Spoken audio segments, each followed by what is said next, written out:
serve a wonderful God. Y'all don't sound like y'all believe that, but we serve a wonderful God. You ought to stand up on your feet and just give God and then have to praise.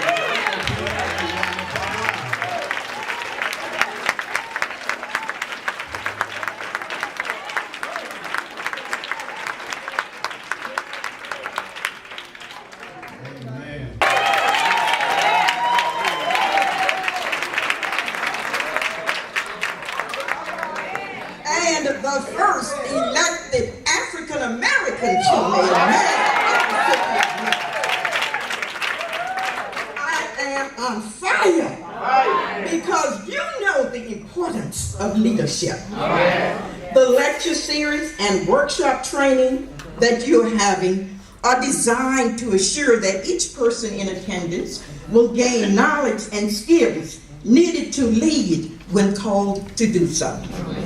I am on fire because Liberty County has always been a leader among NAACP branches throughout the state of Georgia.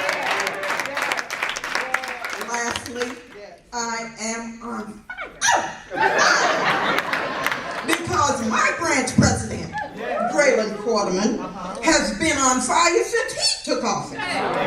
He came in with new vision and a don't quit attitude for paving new roads and accomplishing all local and national NAACP goals. I ask that you join Braylon and all the members of the Liberty County branch of the NAACP and become fired up. The Lord does hear and answer prayer. I will have to follow Mayor Washington up here today.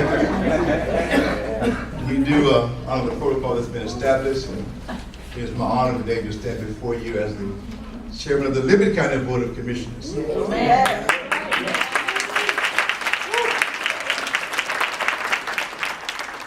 Also my honor to hear you speak so well. How it feels to be here in Liberty County and on the sacred grounds of Dorchester Academy. It's a Liberty county of a population of approximately 65,000 people, so we're no longer a small county. NAACP is well documented here in Liberty County. You saw Mayor Washington come forward, and you saw Mayor Austin come forward. Yes. Balthamore has an African-American female mayor, Mayor Daisy Prey. I stand as your chairman. I saw a tax commissioner, raise your hand back there in Liberty County. Ms. Linda Baker, the first African-American female chairperson of the Board of Education in Liberty County. I see a trailblazer, Vicki Nelson, one of the first two female blacks on the Hyattville City Council in Liberty. So your work is well documented in Liberty County. I celebrate, and I leave you, and I leave this stage being Liberty County proud.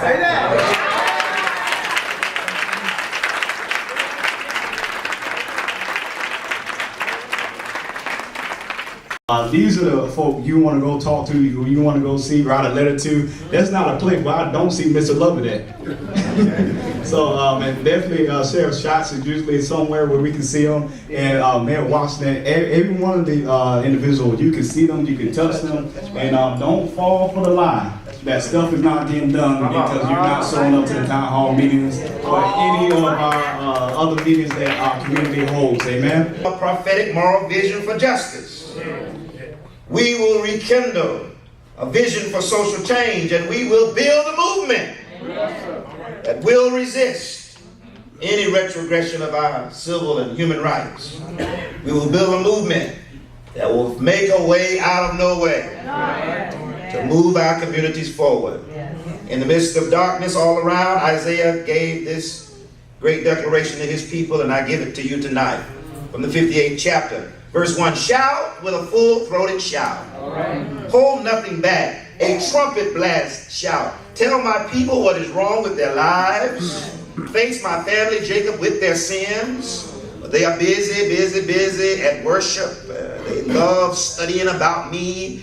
To all appearances, they are a nation of Christian conservatives. They are a nation of right living people, law and order abiding people, God honoring people. They ask me, what is the right thing to do? They love having me on their side. Yet they complain. Why do we fast? Why do we sacrifice? Why did I drive all the way from Atlanta to Midway? You do not look our way. Why do we humble ourselves? We left the Marriotts and the Hiltons of the cities to come to this place in Midway, Georgia. Dust in my Cadillac or my Benz, drive into these clay spots. Isaiah declares, here's why. Because the bottom line is, what you have offered thus far was for your own profit. You drive your employees much too hard. You fast. Yes, you make some sacrifice. You join with a $30 membership. But at the same time, you bicker and fight. You swing a mean fist. Is this the kind of sacrifice I've asked you for? This kind of sacrifice that you offer won't get your prayers off of the ground. You think this is the kind of fast that I am after? A day, a weekend to gather and show off your humility, to put on long pious faces, to parade around solemnly in black? Is this what you call worship? This is what you think I want? This is the kind of sacrifice that is required of you in this day that I am after. Economy fault. It's amazing that people want to be the victor and the victim at the same time. But if you quit blaming the victim, quit gossiping about other people's lives, if you're generous with the hungry and start giving yourself to the down and out, then your lives will begin to glow in darkness. Your shadowed lives will be bathed in sunlight. I will always show you where to go. Even when handkerchief head Negroes go into Trump Tower one by one, I will show you which way to go. I will give you a full life in the emptiest of places. Firm muscles and strong bones, and you will be like a well-watered garden. We're grateful to be here in Midway, Georgia at the Dorchester Academy. We're here training 400 of Georgia's finest to be a resistance against retrogression of civil and human rights in this country, to stand up for what we believe in. We've been doing that for 108 years, and we don't plan on stopping now. Since we're under a new government, a new cabinet, a new president, what are your plans now? Yes, well, the president of the United States may have changed, but the Constitution is still the same, and we intend to make real all the promises of our democracy. We don't plan on taking a backward step when it comes to voting rights or when it comes to any of the other civil and human rights that were hard fought and won in this country. And so we have a message to Donald J. Trump. If he governs like he ran for president, if he governs like he has exhibited behavior in his transition or in the first days of his administration, then he will have a serious word from the NAACP, word and deed. We will do that through direct action. We will do that through public policy advocacy, and we'll do that through litigation. We'll just see him in court. What are some of your plans or goals for 2017? Well, 2017, our primary goal is to stand up the most fierce fighting band of freedom-loving people that Georgia has ever seen, and we're going to need it. They've already put on the block to take away significant voting rights, and we won't let that happen. They've already put on the block to roll back key provisions of the Affordable Care Act, which will leave millions without adequate health insurance. We will do everything in our power to block that. They've already put up nominees like Jefferson Beauregard Sessions, who was unfit to be a judge 30 years ago, and he's certainly unfit to be Attorney General right now. We will oppose those sorts of appointees.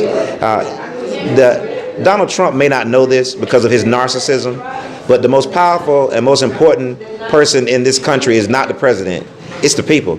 And we intend to demonstrate that in word and deed, that this country was founded by we the people, and this government is organized for the people, by the people, and is accountable to the people. Now, seeing that the majority is represented by Republicans, do you still think or believe that NAACP has the power to push its agendas? Well, our agenda is neither Republican nor Democrat.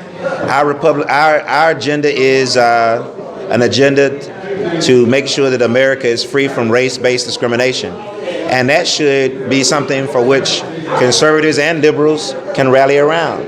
Unfortunately, in this country, Republicans have betrayed their legacy as the party of Lincoln by siding with policies that discriminate against the poor, that marginalize those who have a foreign national origin, for those who may practice a different faith than Christianity. And that's unfortunate for a party that has a strong legacy of being a defender of human and civil rights and the individual rights of Americans. Do you have any final thoughts or comments? Well, if you look around, there are tons of young people in this space, and I'm happy to see that.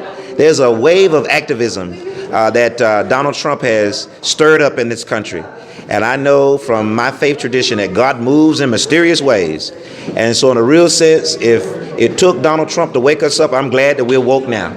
These young people who have showed up here in record numbers tonight and will show up tomorrow, we hope and pray, will be a part of the new vanguard of civil rights leaders. Well, it's good to see that the president of the NAACP is a God-fearing man. That's right. Well, you know, the one thing that's been consistent throughout all of our history here, 397 years on this continent, has been the fact that God has not forsaken us. And he is with us in this moment. And I feel that as the strength comes back to this association, that God has his hands on our work. If there is someone who would like to reach out to you, how can they do so? Well, you can certainly log on at naacpga.org. You can find useful information as how you can join NAACP in your area.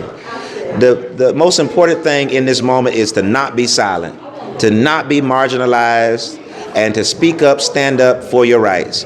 And if you do that through the NAACP, then great. If you do that through another group, SCLC, the Urban League, the ACLU, fine. But be a part of something, because the community will not change unless you change it. And there's no movement unless you move. All right, thank you so much. Very good. Take care.